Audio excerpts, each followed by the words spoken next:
Good morning and welcome to project management tutorial on the second day of May in 2014. Thank you for joining us. I hope you can see us and you can follow us.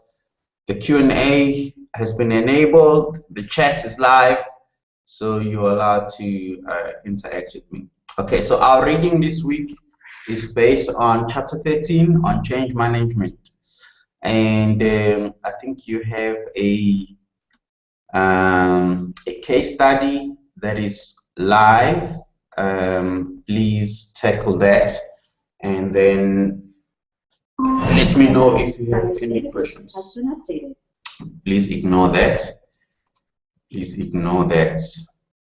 All right. Last week, someone asked me about how to determine the project baseline, which was a question that is on your discussion page. The project baseline is very simple. It's not something that needs to be complicated. It's simply, once we've done all the work-based schedules, we've determined all our tasks, we've determined all our activities, the critical path, and our project plan is basically in place. That plan becomes the baseline. The tasks, the costs, the base costs, and the base tasks becomes the basis for the project. So basically, our initial plan that estimates what needs to be done, it estimates the task that needs to be taken, it estimates the cost and the resources that are required. That becomes our baseline. The reason why we have a baseline is to make sure that we always have something to refer back to when things start to change during the project. Nothing that we plan for in our project plan, not all of it will happen. So there will be interferences, there will be other things that will interfere with our baseline. And therefore we need to always refer back to say, okay, fine, this was our initial estimate. The project was going to cost 17 million. However, things have happened. Now the project is costing 18 million. So we need to always be able to compare the final cost of 18 million with the 17 million, which is our baseline. All right, so basically our baseline is our initial estimates of costs, resources, and time, and we use that as a basis for the project going forward. All right, so I hope that is clear. If you want to ask questions and there's something else that you don't understand, please ask questions as we go along today. Right, so today we want to discuss change management. So we want to look at what is the difference between project management and change management, and how do these things play themselves out in organizations. Because most of the time, not most of the time, almost all of the time, whenever we do a project, it introduces an element of change into an organization, and the organization basically needs to be able to cope with that change. All right, so that's why it's important for us to have a look at project management, at change management, as an important component of project management. So that's what we're going to be looking at today, and I hope you'll be able to follow us. Just to reiterate, guys, it's important that you are able to do your own reading on these things and not just rely on these tutorials. Because in these tutorials, we are basically simply summarizing, highlighting important concepts within each chapter. It's not meant to cover everything. All right, so don't be surprised if certain concepts that were never highlighted in your tutorial appear in your exam. It's simply because your exam is based on the material that is in your book and all the concepts that are there. That's what your exam will be all about. But anyway, you can just relax about the exams in this course, because your final exam is not an exam, it is an individual project, which I hope most of you have started with that and are busy tackling that. Do not think that you'll be able to do your individual project on one night, a night before. I hope it's something that you'll be able to do from now on. I hope you've started already, having looked at it and thought about it, and see how you can tackle it. You can start asking me questions about it if you are getting stuck somewhere. So please start with your individual projects. They are very important. They count 45% of your project mark. If you miss that component, then you most likely are going to fail this course. So please have a look, start now, start thinking about it. It's important. All right, now change management. This is chapter 13 of your book. We want to look at those things. We want to look at, I'm sure we're not going to be able to go through all of that, but we want to define what is change management. How does change occur within an organization? Are there different types of changes? What happens between planned and unplanned change? And why a project is perceived as a change initiative. So I've spoken about those things. So have a look at that. So, but in broad definition, what is change? Change in its broadest sense is a planned or unplanned response to pressures and forces. So certain forces and pressures come into the organization and causes change and causes things to be different. And so how do we cope with that, and how do we manage that as managers? So a change agent is an individual within or outside the organization who tries to modify an existing organizational situation. That's called a change agent. Change management is a process, an ongoing process, which enables an organization to anticipate and respond to changes taking place in its internal and external environment, and enables the people within the organization to cope with the changes. Now, the relationship between project management and change management is very subtle. Okay. Firstly, change management is a tool that allows organizations to cope with change. So change management is about managing change itself. All right. It's about it's not about causing the change, but it's about managing the change. It's about allowing people within the organization to be able to assimilate change, to be able to deal with change, to be able to manage change within the organization, right? Whereas project management is about effecting the change. It's about implementing the change. It's about causing the change to happen within the organization.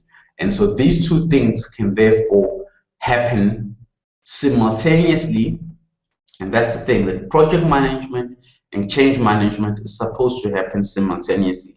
You cannot have project management and then later on have change management. So when everybody knows that we are planning a project, that's when change management is supposed to start. Okay, so it happens in the current situation, it carries on during the time of the project and into the future. All right, so once the project ends, the change management still continues to happen within the organization. So that's what that slide is trying to explain. Okay, there are certain focus areas of organizational change. These are areas that touches organizational change. Strategy. So there will be strategies that we implement or think of during the time of change in an organization. So how do we implement that? How do we deal with that change? It becomes the strategy that we implement. The structure will be affected during organizational change. So how does the structure get affected? What is the new structure? So we need to have a plan for that. And usually in most organizational change situation, the structure of the organization changes. So you used to report to somebody, now you report to somebody else. Somebody else used to be under you, now they are your boss, because change has happened. Sometimes the organization is in a pyramid structure, now becomes flat structure. So all of those becomes focus areas. How do we manage that? Human resources, the demand for and the development of skills and special labor, continuously learn in order to innovate, implement new processes, products and services, requires continuous human resource management. So human resource as a focus area, HR is always in the center of change management within the organization, because change affects people, because people react to change, and so we need to be able to manage the people part of the change. Technology is also another focus area during change management. So it's an area of innovation. We might be adapting new technologies, we might be implementing new technologies in organizations on a daily and strategic basis. So we need to be able to assimilate that, and that becomes a focus area. Innovation, change, hopefully in an organization is followed by innovation. So innovation fuels change. So part of the changing inside the environment of the organization and outside the environment of the organization is always impacted by innovation. So that becomes a focus area. How do we improve our situation based on this change impetus that we are going through as an organization? Customers are always affected by the change that's happening in the organization. So that's another focus area that we need to be able to understand, assimilate, and be able to deal with in the organization. Globalization. No longer does any community or country function in isolation in this world.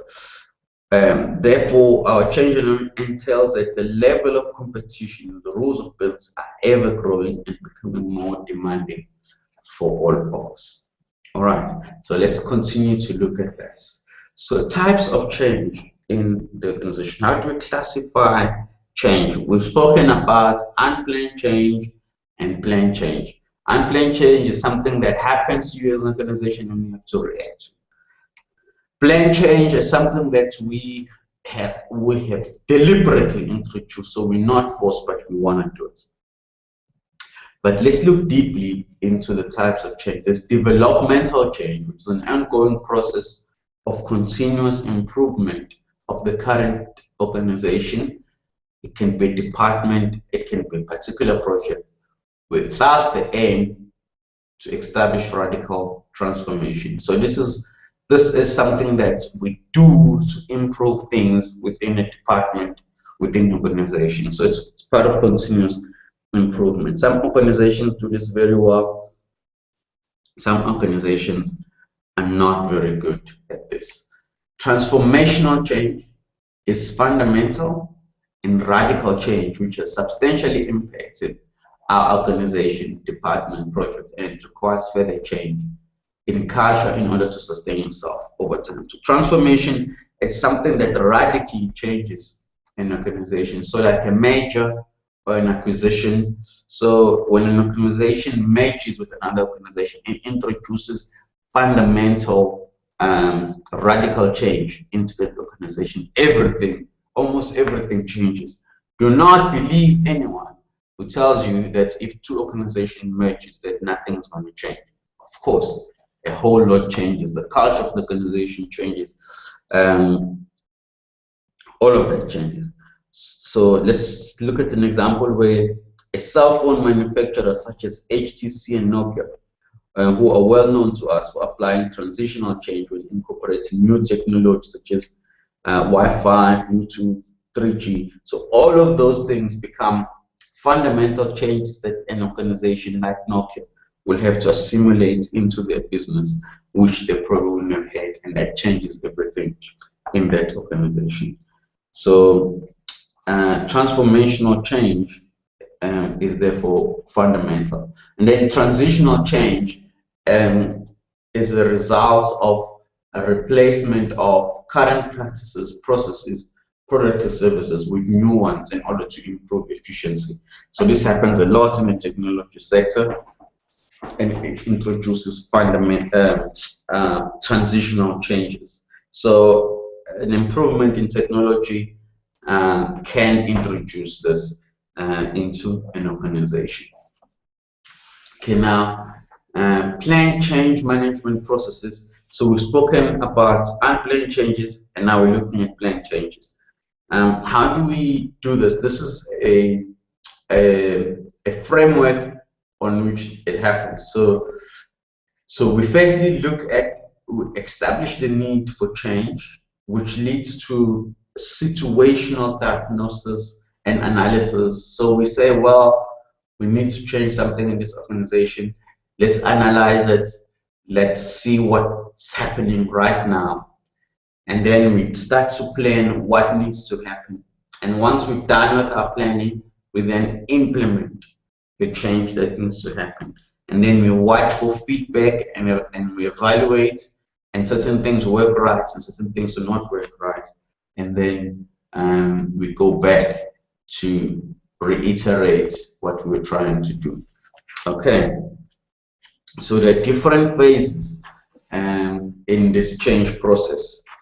And let me just highlight to you. Phase 1, of course, is establishing the need to change, and phase 2 is a situational diagnosis analysis. Phase 3 is a plan change, and then phase 4 is implementing the change. Phase 5 is feedback and evaluation. As part of the implementation change is phase 4. There are key activities supporting the effective change required during change implementation phases. Motivating change. This is creating readiness for change and managing resistance. Creating a vision, describing a desired future and establish commitment. Developing political support, assess change agents, power, identify the ask power. If there is power, sorry, this is wrong. If there is power to influence stakeholders. So it's very important to see what kind of support your change agents have, and if you need to boost that support, because if your change agent is not powerful or respected within the organization, it can cause very big problems. Managing the transition and then sustaining the momentum. So those are key activities during the implementation phase, which is very important. Okay, so who are the key role players internally within the organization who are trying to effect this change? So you have the change agent, the change leaders, change implementers, the change resistors, and the steering committee, which probably includes most or some of these players. So a change agent, as we have explained, has the responsibility to create dissatisfaction with the current situation. It is an individual inside the business or outside. So if it's an outsider, it's usually a consultant, and most organizations use consultants during change situations. And the consultant comes in, he tries, he diagnoses, this is what this organization lacks, this organization needs this and that and that. And that person comes in and tries and basically stimulates change. Most internal people do not want to be ones who introduce change in an organization. So it's usually someone from outside who does that. So which usually works very well. So a change agent does not have to be an internal person, but it can be someone who comes into the organization to try and assist the organization to accept the need for change. A change leader is someone within the organization who is going to drive the change, who is going to be responsible for implementing the change. So that's the change leader. It can be a change, and a change implementer.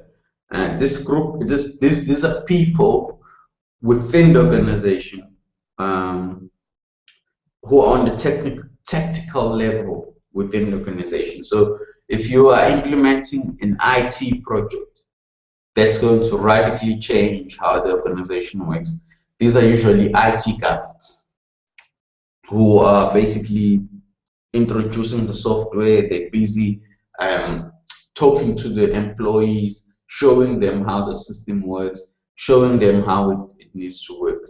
Okay, and then you have another group of people who are called resistors. These are people who are resisting the change in the project, and they can be representative from different stakeholders. So this can be union reps, and this can be investor activists, these can be customers, these can be different people who are affected by the change that is being implemented, and they resist it. And they're sometimes more powerful than the change leaders, and they can basically, if not managed properly, they can derail the projects. And then you have a change steering committee. Most organizations do not have change steering committees, which is usually a mistake. But in some organizations, they can be there, and they are basically there to manage and make sure that there's minimum impact on others during the process of change.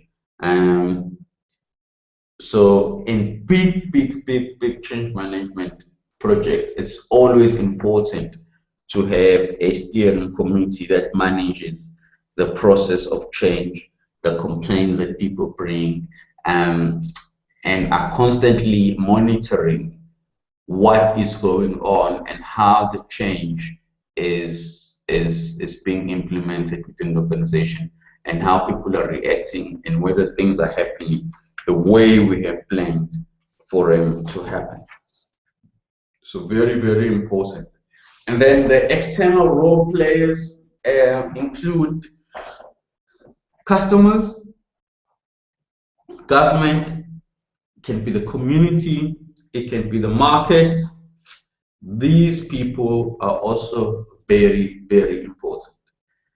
Government does not necessarily always have to be involved in a project environment, but depending on the type of project, the government can be part and parcel and a very important role player in a project. For example, in projects like the World Cup, government had to be involved as a role player. In a Cloudtrain project, that also was a major project, and the government was involved.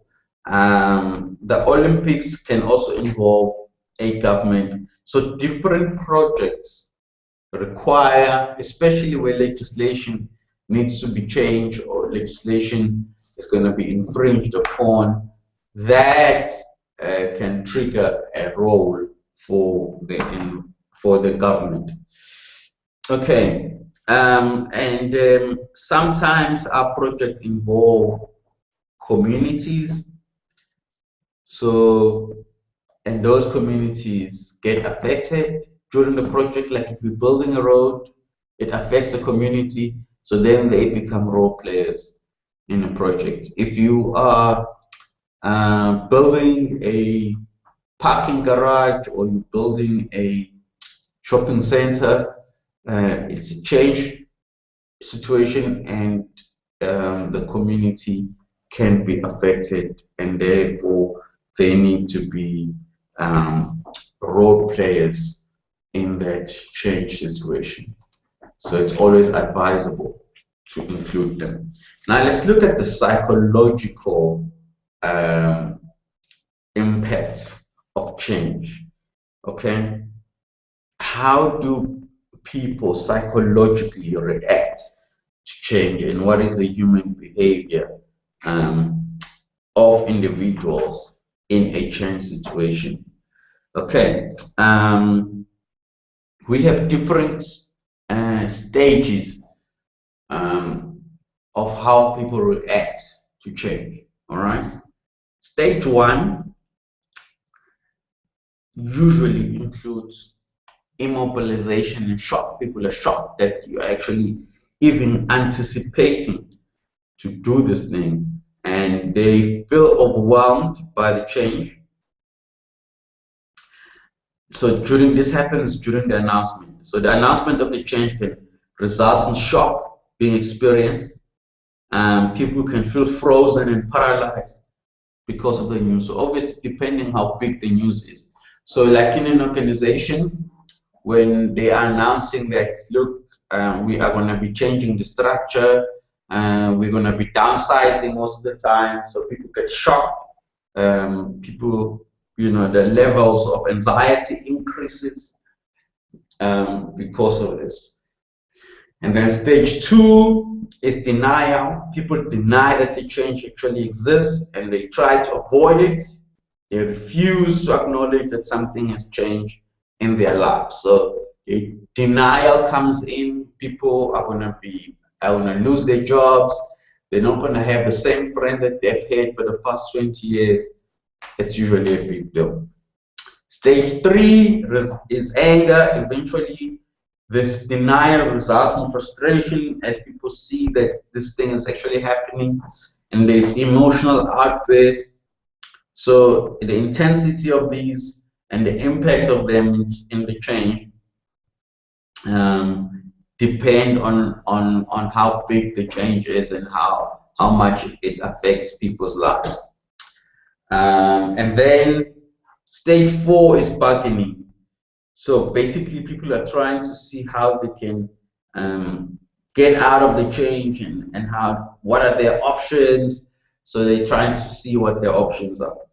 Depression slowly begins to happen when people realize that change has happened, and they might doubt their ability to cope with the change and the new situation, and that's usually ends up falling into depression. And then the testing self is stage 6. The traumatic experience, you start to accept the change, and during this stage you aim to find workable and realistic solutions on implementing and working with the change.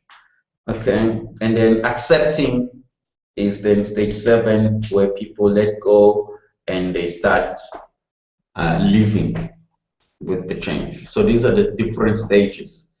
Okay, so resistance to change is as part of step 1. There are different factors that we can look at that causes a resistance to change. Fear. Sometimes people resist change because of they foresee a loss of economic stability, they foresee loss of power, position, influence. Because of this, they may disapprove of the change. Loss of security, of course, people get scared.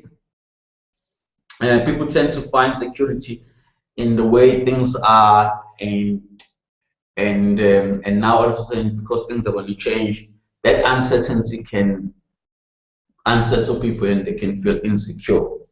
Loss of power and control. So when the structure of the organization changes, so people might lose control and power as a result of the change. Inertia, in many cases, team members could prefer not to disturb the current situation or status quo. They tend to find the old ways of doing things easy and more comfortable, and so they get stuck in the old habits. And this usually happens in all the cases. Misunderstanding usually happens when people don't really know and don't really understand what the change is all about. Self-interest, obviously people want to look at themselves and protect themselves and try to make sure that whatever happens, they preserve their self-interest. Okay, different assessment. People in a change scenario could receive different information about the change. Therefore, they will assess the change situation differently. Okay, so people can assess it differently. They're not going to all understand change in the same way. Management tactics. So different managers apply change management in different tactics. So you might have been part of a change management situation in one organization, and then you come to another organization that is also experiencing change, and you might resist the change in another situation because you are aware of a different tactic that was applied in a different situation, and therefore that can cause difficulties within the change process. Surprise, timing and scope of change can also overwhelm people. So sometimes with poor timing, people can resist because it came at a different time, and therefore people could like, no, this was not right. So for instance, people have been working under different structure where they had bonuses that were accruing to them, and then all of a sudden midstream you change that situation and people lose their bonuses. That could be bad timing. All right. Surprise is also another resistance to change. Again, with reference to timing, if change is sudden and if change is extreme or unexpected, people tend to experience surprise and therefore they resist the change.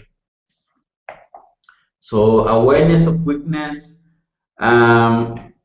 Sometimes people can see that the organization is not going to cope well with the change. They can resist the change. Selective perceptions.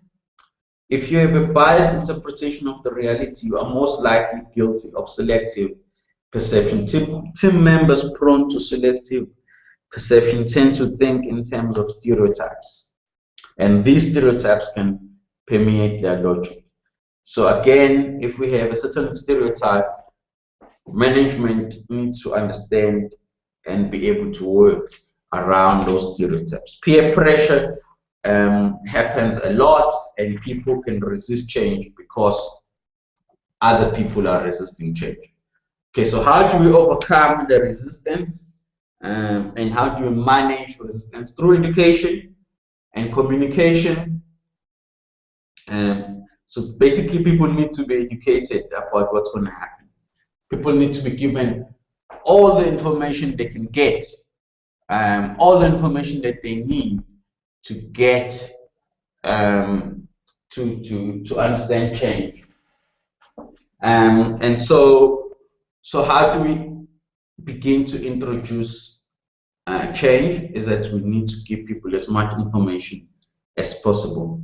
Participation and involvement, we need to involve people, allow different stakeholders in the project, as well as project teams and other members of the larger one to collaborate, to reflect, establish dialogue around planning and implementing of the change intervention. Okay, facilitation and management support.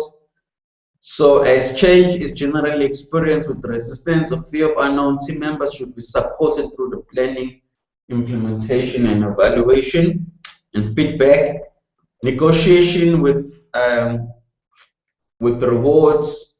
In order to create support for all stakeholders, negotiations can be considered in order to offer incentives and rewards that are perceived valuable and relevant by those team members resisting the change and intervention. So this is very important. Throwing people in and involving them in the situation and they feel part of it. And then co-option is also a form of manipulating stakeholders who are resisting the change by giving them a desirable role in the change process. So allowing those people who are resisting to be part of the change is also very important. Coercion, although not normally considered, extreme cases of resistance demands project managers to apply some form of punishment or threat, therefore by forcing team members to comply with the change. So this is extreme, but it sometimes is required and is sometimes needed. Okay, so how do we communicate change and that's going to happen in the organization? Who do we communicate it to? What to communicate? Because sometimes giving all the information is not the answer. When to communicate, how to communicate, what style of communication is required is also some questions that we need to ask. Okay, so the different levels of communication, and we communicate different things at different levels. So at a strategic level, we are talking to executives. Guys, this is where we're going. This is why this is necessary, and this is what is going to be required from each of you. So the information communicated to executive should be in a reduced format, an executive summary of the whole change intervention, clearly communicating the objectives and the scope of change in the organization, key decision points that are required, and then the input that's required from management needs to be defined. This communication should also focus on financial and other resource information and indicate the change intervention aligned with the business objective. Okay, so this is at a strategic level, we're talking about business. So guys, we're looking at the rate of return of so much. We're going to require, these are your resources that are going to be in the project. This is how your people are going to be affected. So basically, you're getting the buy-in from the executives in this case. And then at the tactical level, this involves all your managers. So here will include key messages to change agent needs. So what do we need? What is it that we need from the managers? These are the tasks that are going to be managed as part of this project. So it's very important that the tasks and the people involved are communicated properly. And then at the operational level, where we're talking to the employees, information communicated at the operation should fit the communication needs of frontline team members associated with the project. Again, instructionally, these are things that are going to be important, and these are the things that are going to be affecting the people at those levels. But sometimes if employees or unions are a big part of the change that's going to happen, then we might need to bring some of these employees at an executive level, at a strategic level, so that they can understand what needs to happen. And then that information can filter down to the other employees. All right. Successful change requires effective implementation, efficient implementation, employee acceptance, compliance, and critical success factors, addressing and identify critical success factors, and sustainability of the change over medium and long term. So those are all things that we have to effect. So we have discussed the following change aspects in a project management environment. We've looked at change versus change management, different types of change management process, human behavior and psychology during change. We've looked at how to communicate, the levels of communication, and how to establish successful change management. So thank you very much, guys. I see there are no questions, and in that case, one will have to move on. So thank you very much. Thank you, Samunta, for joining us.